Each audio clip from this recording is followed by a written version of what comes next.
Alors c'est un projet, comme on l'a tous lu, de 6 milliards, d'une valeur de 6 milliards, en cours de réalisation.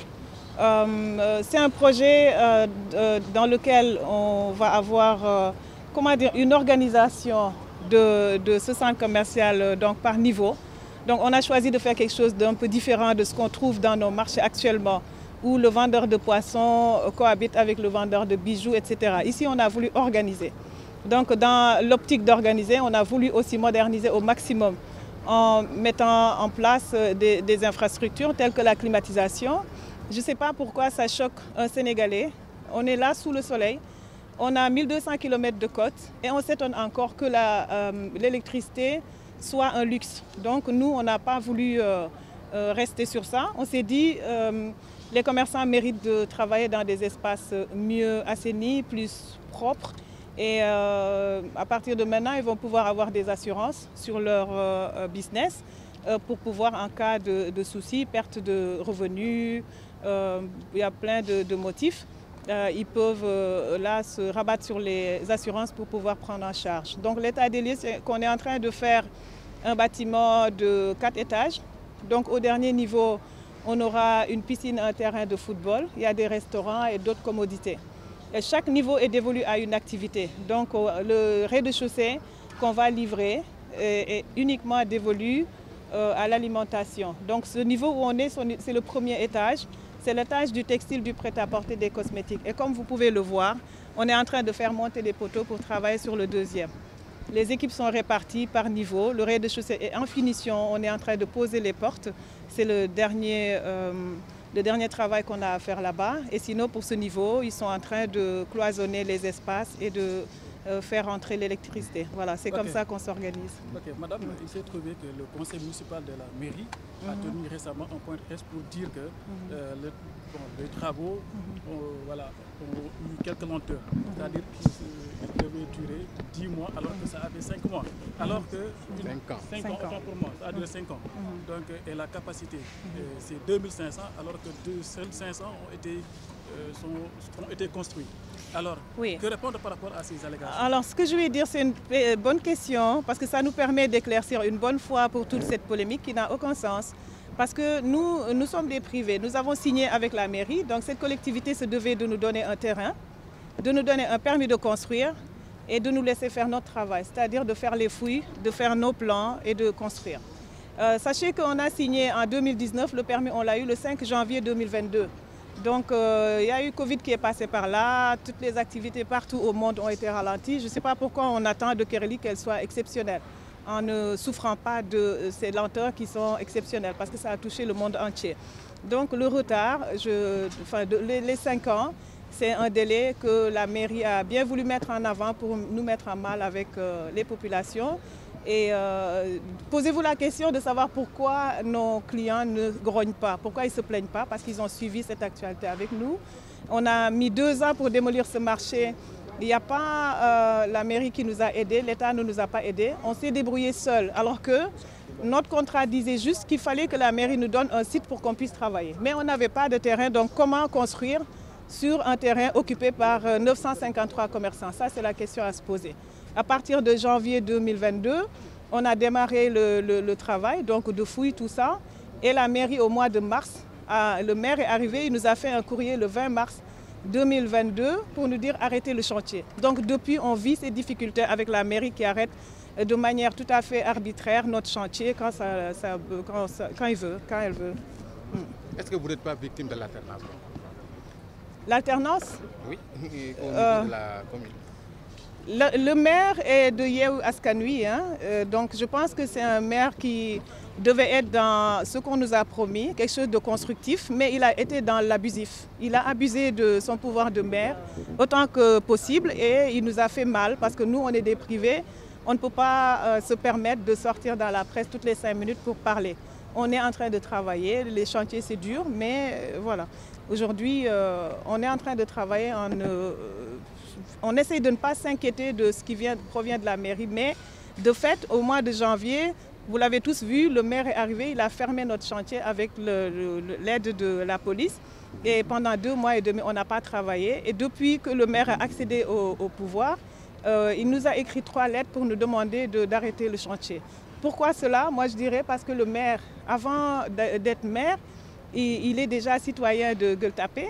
Donc, il avait promis à ses populations, peut-être à quelques amis surtout, de ne pas laisser ce projet se continuer sans pour autant qu'on accède à certaines demandes que voilà, on ne peut pas y accéder, tout simplement. Voilà. On a vu la sous-préfecture dans tout ça. Le sous-préfet, c'est notre partenaire dans ce projet. Il a ratifié tous les contrats qu'on a eu à faire. C'est son rôle et il l'a fait. Il a exercé son rôle jusqu'au bout. Et maintenant, les travaux sont en mode route. Nous, on continue à travailler. Comme vous l'avez vu, on est en train de travailler. Aujourd'hui, on a diminué les effectifs pour ne pas avoir trop de bruit, pour nous permettre de faire ce point de presse. Mais dès que vous sortez, il y a 100 Sénégalais qui travaillent en permanence sur ce site et qui vont revenir continuer leur activité. Le contrat qui vous a lié avec la mairie, la municipalité, il a été résilié ou pas? Alors, je suis étonnée qu'on parle de résiliation d'un contrat sans parler de procédure judiciaire, hein.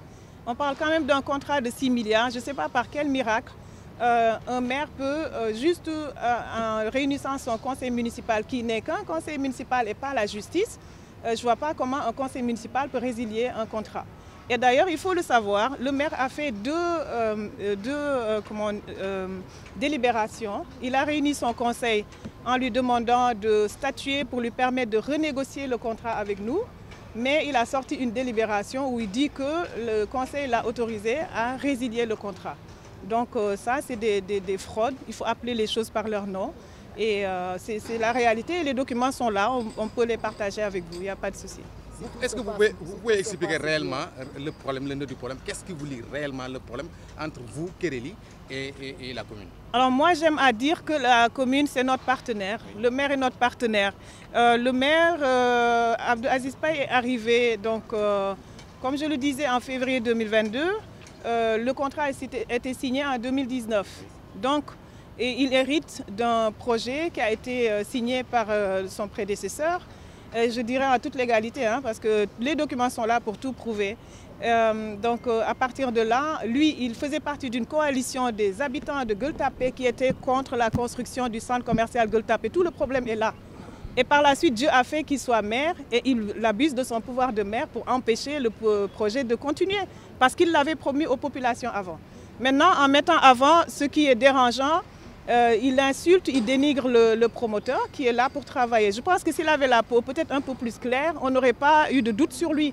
Parce que j'ai vu des titres où on parlait d'un Congolais, on parlait de tout sauf le promoteur de Gueule-Tapée. Donc aujourd'hui, ce qui dérange le maire, c'est à lui qu'il faut le demander. Mais ce qui est sûr et certain, ils font des demandes qu'on ne peut pas exposer devant les caméras, auxquelles on n'accédera pas. Parce que le Sénégal est un pays libre et de droit. Donc nous, on s'est retourné vers la justice pour qu'on nous fasse justice. Et le maire a été condamné par 2 fois, mais ça, c'est des informations pareilles qui ne sont pas divulguées dans les différents points de presse que la mairie donne. Lui, il fait toujours le contrat. Parce qu'il était contre le projet avant d'arriver. Donc il n'a jamais lu ce contrat, le maire. Il ne l'a jamais lu. Parce que les allégations qu'ils font devant la presse, c'est toujours des contre-vérités qui sont tellement faciles à vérifier parce que le contrat est là. Voilà, donc il parle de compte séquestre, qui gère le compte séquestre, qui gère les comptes de Kéréli. Je suis désolée, l'État n'a pas mis 1 franc dans ce projet. La mairie n'a pas financé ce projet. La mairie n'a participé à rien, même au volet technique même qui doit lui incomber. La mairie veut juste résilier ce contrat parce que la mairie nous dit clairement, et vous pouvez le vérifier parce que c'était à vos micros qu'il a dit, dites-nous combien vous gagnez et on vous dira de combien on a besoin. Donc ça a été dit, moi ça m'a choqué et révolté. Alors moi j'en appelle aussi à ce nouveau gouvernement pour leur dire le djoub djoubol djoubante, c'est pas du tout aller faire de la délation parce qu'on a la plus grande bouche et on a le micro en face. C'est aussi d'aller chercher dans le fond des dossiers la vérité. La vérité, elle est là. Voilà. Madame, après tout, si tout se passe bien, après le retard noté, comme vous l'avez dit, pendant la Covid, aujourd'hui, à quand la fin des chantiers, si tout se passe bien? Alors, nous, ce qu'on est en train de faire, c'est une livraison par étapes. Parce que comme c'est un projet où tous les 2 mois, on a un arrêt possible de chantier du fait de la mairie, on ne peut plus se permettre de donner des délais. Donc si on cumule tous les arrêts que le maire a eu à faire avec des travaux qui ont démarré officiellement en janvier 2022, on n'est pas du tout en retard, excusez-moi. on n'est pas en retard. Administrativement, les délais se tiennent, on peut prouver. Vous pouvez prouver aussi parce que vous avez été là pour montrer à l'image ou écrire que la mairie a arrêté le chantier. Tout ça est imputable à la mairie, les retards. Donc derrière, nous, on est dans nos délais et maintenant ce qu'on va faire, c'est de faire des livraisons par étapes. Le rez-de-chaussée est prêt, on veut livrer le rez-de-chaussée. Le premier, les techniciens nous donnent un délai de 3 mois pour le livrer, on le livre Inch'Allah dans 3 mois, etc. Voilà, c'est comme ça qu'on va procéder, pour éviter d'être collé à des dates et qu'on nous reproche encore des choses qu'on ne peut pas maîtriser. Madame, pour la qualité, y a-t-il pas des tentatives de corruption? Il y a des tentatives de corruption pour parler français.